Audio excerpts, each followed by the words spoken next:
Okay, we are going to continue with this note section.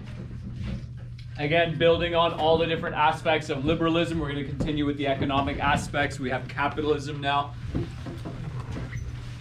We'll watch a video from watch a video about Adam Smith later. Okay. Bruh. Come on, guys, not around the camera. Not around the camera. Okay. So, capitalism, the basics of it is derived from the word capital, which means something of value. Okay, typically money. So, in a society like ours that really emphasizes money, capital is money. But 200, 300 years ago, if you were farmers, and actually I think I have that, yeah. Capital is derived from the Latin word caput, which means head, and would refer to heads of cattle. Okay, because cattle were very valuable, and to this day still are, right? Like if you're in a room and you have, I don't know, money and a cow that you could slaughter and eat, if you're stuck in this room, what's worth more value? The food, cow. If you can leave the room, sure, $10,000 is great. You should have your notes out, by the way. I don't know why we're sitting around doing nothing. Remember, kids, you can still fail this class. Remember that. Okay. So government plays a secondary role in capitalism. You allow the free market, the ups and downs of it, to run its own course. The government doesn't intervene. I just realized I forgot to take attendance as well, so we'll do that later. Decisions are made by people and companies rather than a central organization method, right? So a government doesn't decide what the economy needs, people do. For example, if all of you start buying a second and third iPhone, the price, or if everyone did that, the prices of iPhones would go up because they're in demand. Okay, but if all of you decided, to hell with Apple, and nobody was buying iPhones, well, to some extent, their price would go down. I don't know exactly how much of their price is based on the parts that go into the phone versus how much you're paying just because it's an Apple iPhone. Products are made by workers. Companies sell these products for a profit. This is very important, right? Instead of going from subsistence, which is like, it costs you $1,000 to make this stuff, you sell it for $1,000. When you start selling for a profit, you have some gains, and you can do with those gains what you want, right? So you can reinvest it into your company and make more products, or you can keep it for yourself. You could distribute it amongst your employees. It's your choice. But in capitalism, it does emphasize making a profit, right? Again, the idea that to have some sort of excess is better than having nothing, right? We already talked about that point with free market economy. So supply and demand dictates how much something costs, right? So there's always a new supply of items in the vending machine, so the prices stay the same because the supply available to the school stays the same as well.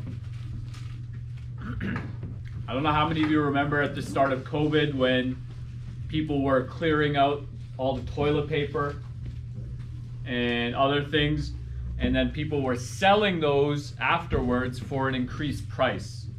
Okay, I don't remember much of the crazy stories, but there was for whatever absurd, strange reason, there was a very high demand of toilet paper. Okay, people thought they were going to be locked in their houses. And people buy and sell products according to their own judgment. Again, this comes from the liberal philosophy and belief that you are capable of making rational and logical choices, that you can think through what you want for yourself. So you can think through whether or not you want to buy a brand new car or a used car and make those financial decisions for yourselves rather than the government saying, no, you're a individual, single person, you get a smart car, tiny little thing because you have a lesser need. Right? I'm assuming some of you probably drive larger vehicles, maybe a truck or a van or SUV. Right? The government doesn't get to tell you what kind of vehicle you can buy based on your perceived need. Okay, we'll watch this video as I take attendance.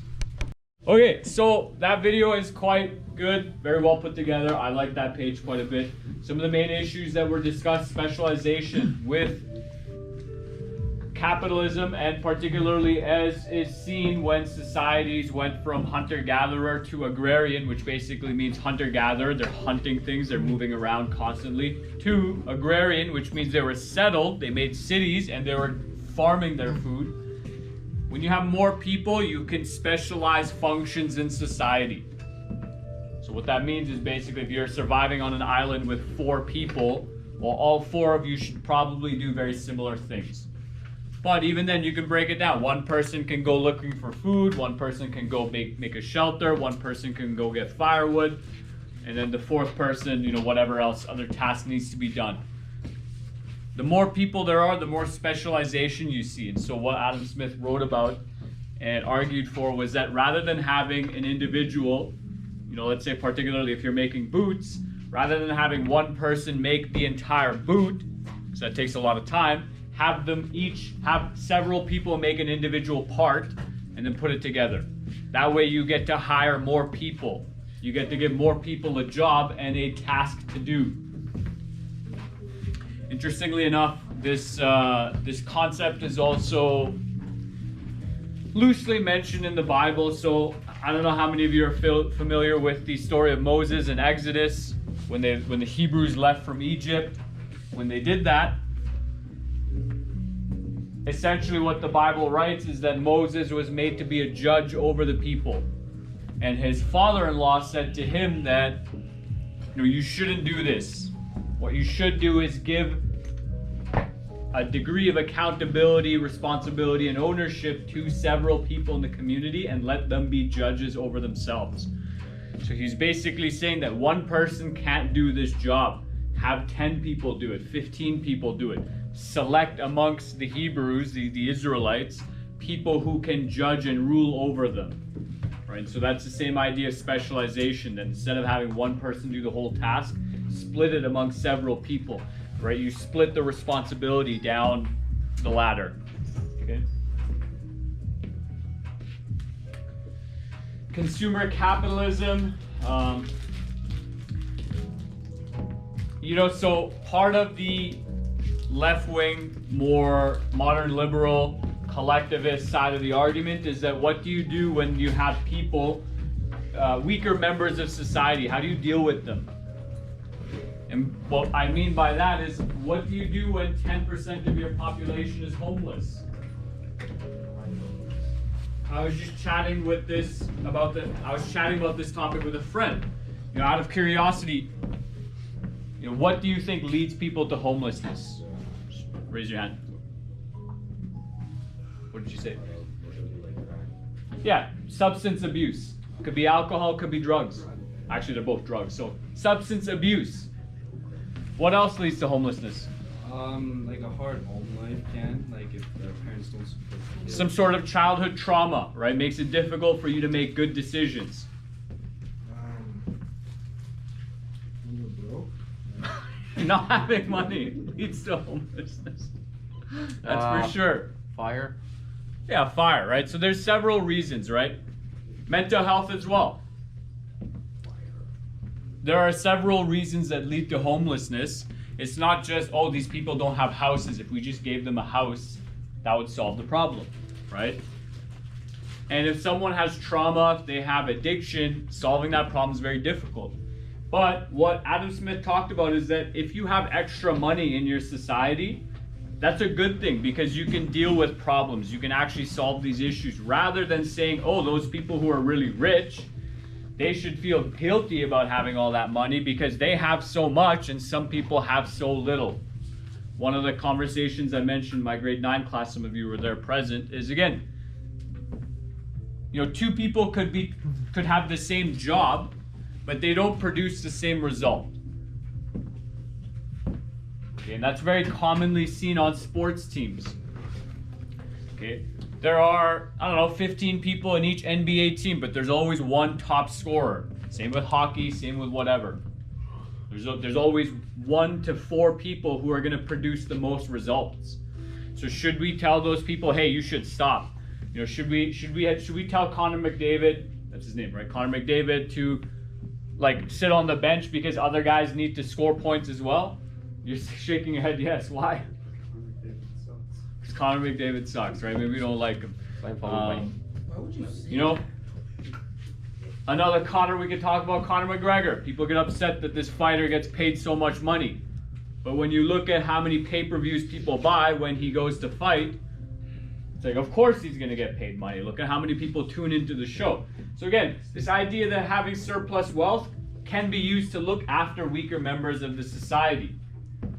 He also talked about consumer capitalism is using education to transcend, to go above just consumerism. Right? Asking yourself, well, why do I want to buy this thing? You know, one of my relatives, he lives in Japan. When I was there, he was telling me that in Japan, it's very common for people to buy a new car every year, right? And they're not necessarily buying it outright; they're just leasing it. Now, the problem with that is then you always stay in debt to an extent. You're always owing money buying a car. So that could be a cultural choice. But then he also told me that, well, in Tokyo, in the greater Tokyo area, you're not allowed to drive a car that's older than, I think, 5 or 10 years. For pollution reasons, right? They want the best technology. So part of it is culture, part of it is government. They're intervening, they're telling you what you need to buy. But in regards to consumerism, you know, when you do buy something, asking yourself, well, why do I want to make this purchase and what does it do to me? And then asking yourself about the history in the background. How did that product come to be? I forget which company it was. But I know in coffee, like I don't know how many of you drink coffee here and there, maybe your parents drink that. In the past, sometimes some companies came under pressure because the coffee beans they were buying were sourced from slave labor. Right? Anyone know about this concept of fast fashion? We heard of this? Maybe some of us not willing to answer yes. Anyways, fast fashion is this idea that clothes come in and out of trends and they do that very quickly. And so the department stores are always updating their clothing lines. And one of the criticisms of fast fashion is that a lot of the people who make those clothes are also being treated very poorly. There's no human rights, and there's no, what do I want to say exactly? A lot of unethical treatment to workers. So with consumer capitalism, this idea of having a lot of wealth because it benefits society, but then also being concerned about the welfare of the product. So particularly food is another good case example that you could look at. You know, if you're buying factory farm food, is that animal living a good quality lifestyle? Well, you don't farm ice cream sandwiches, right? The dairy though, where did the dairy come from, right? Is that cow living a good quality lifestyle, right? Maybe it is, maybe it isn't. But maybe we should be more concerned about that. Next 2 points, how to treat the rich. Again, it's a question of how should you treat the productive members of society, you know, the people who are working 60, 80 hours a week, people who are working really hard on companies that provide value, how should you treat them? And what should you do with that company? And Adam Smith is essentially appealing to their emotions. He says, you know, speak to their vanity. Right? These people want to be respected, maybe want to be honored, so appeal to that. Ask them to donate a bunch of money for a recreation center and then name it after them. Put a statue in front of it for them, right? Let it be known that this person's hard work paid for this. So you want to direct their productivity towards social good, ideally. I think that's more or less what they're getting at. Education of consumers, so that's us. We should be educated on the products we buy, and we should be educated on what drives us to buy as well. I was just telling my friend this, that you know, if you struggle with if you have a bad relationship with money, you know, for some people it's simply not putting any attention into that aspect of their life. So maybe they don't have a budget. But for other people, it's better to understand, well, what causes you to spend money? What leads you to spending money? You know, and even on that note of eating, you know, some people, when they feel stressed or angry or upset, they eat and make themselves feel better. Some people buy stuff, some people do drugs.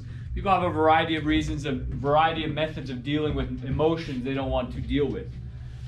And so educating consumers on their taste, their consumption, why they buy things is very important.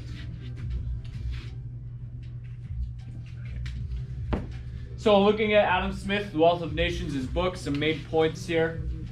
Again, division, specialization of labor, it frees up more workers. Expanding the market. So let's say you're someone who, anyone here have chickens by any chance? You do, couple of us? What do you do with the eggs? You sell them, right? So, and you just sell them openly, like whoever? Okay. So imagine if you could only sell to 10 people, right? Maybe those 10 people, when you have eggs, don't need eggs. But if you sell to 100 people, it's very likely someone needs eggs. And all your eggs, all your product is going to be sold, right? That's what that point is about. When you expand markets, when there's more options of people to sell and buy to, it's easier to buy and sell, right? Wage labor, this idea that you can trade your hours in the day for money, for income, whatever it is, right? Maybe you tell someone, hey, I'll work for you for 8 hours, and then you come and help me build this thing the next day for 8 hours, right? It doesn't always have to be a money payment, although it typically is. When employers compete for limited workers, it means higher wages. Okay, so there's actually an interesting discussion to be had there, particularly when in the 1930s to 1960s, when more and more women started joining the workforce. Prior to that, women didn't necessarily work. They stayed at home, they raised kids, they took care of the household. But when that transitioned and switched over, it doubled how many workers were in the marketplace. Which means all of a sudden each person's value is halved, more or less. And not necessarily because they weren't added in everywhere equally. Yes. Go ahead. Right. But that's something that people tend to overlook. And I'm not saying women shouldn't be working. It's absolutely not what I'm saying. But if you all of a sudden have 100,000 new people available to work, then there's less competition, right? The employer can choose from more people, and they can say, you know what, maybe I'll find the person who's willing to work for the least amount of money. Obviously, you can't do that now with minimum wage laws, which makes it very challenging at times for children and young people to get jobs. Right? If you're 14, 15, 16 years old and you're trying to get a job, it might be a lot easier to be outcompeted by someone who's 18, 19, or 20 for the same job. Right? They just have more years, they have more development, maybe more experience. You are more of a liability when you're young than the person who's a little bit older than you. And it costs a lot of money to employ people. It can be very expensive. So these are factors that go into looking at wage labor. Specific industries as well. For the cities, Adam Smith talked about, like, in the city you should be manufacturing and producing. In the countryside you should be growing things, right? And that there's this symbiotic relationship between the two. The factories can't run if the farmland isn't being used efficiently. And if the farmland if the factories aren't running, then what do you do with all that stuff that gets produced in the farmland? Okay, Adam Smith is also defining what is productive and unproductive. So things that are productive add value. Things that are unproductive don't add value. So for example, if you're on a team or if you're working with a group of people and something goes wrong, I'm sure we've all had one situation where somebody just starts yelling. They start blaming, they start yelling at people, they get angry. Is that productive? Not necessarily, right? Similarly, if you have a group project, 4 people, and one person does nothing, they're not productive. They're not adding value into the group project, assuming they do nothing.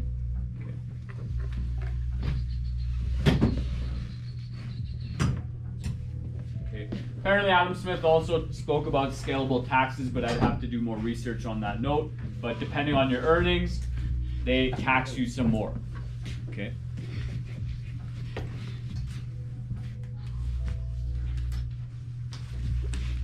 Some basics about the Industrial Revolution. The Industrial Revolution is important to add because during the Industrial Revolution, you start to see separation in society. Some people start getting very wealthy because they're able to produce more. Maybe they've done that historically. They have more money, they have more access to resources, they have more ability to impact the world around them. Okay. Anyways, Industrial Revolution basics, there's individual freedom of business owners, there's freedom to industrialize, little involvement from the government, it's capitalist economies, the entrepreneurial spirit is encouraged, profit motives, what else is here? Various developments, growth of middle class and urbanization. Give me a moment. What? Oh, of course it's this crew. No, not you, that crew. Loud grade 10s and 11s, mostly the grade 11s. Okay, are we still taking notes on this? Yes. Oh. I think there's a video after this. There is a video. Okay, we'll have another video after this, so I'm going to stop the recording.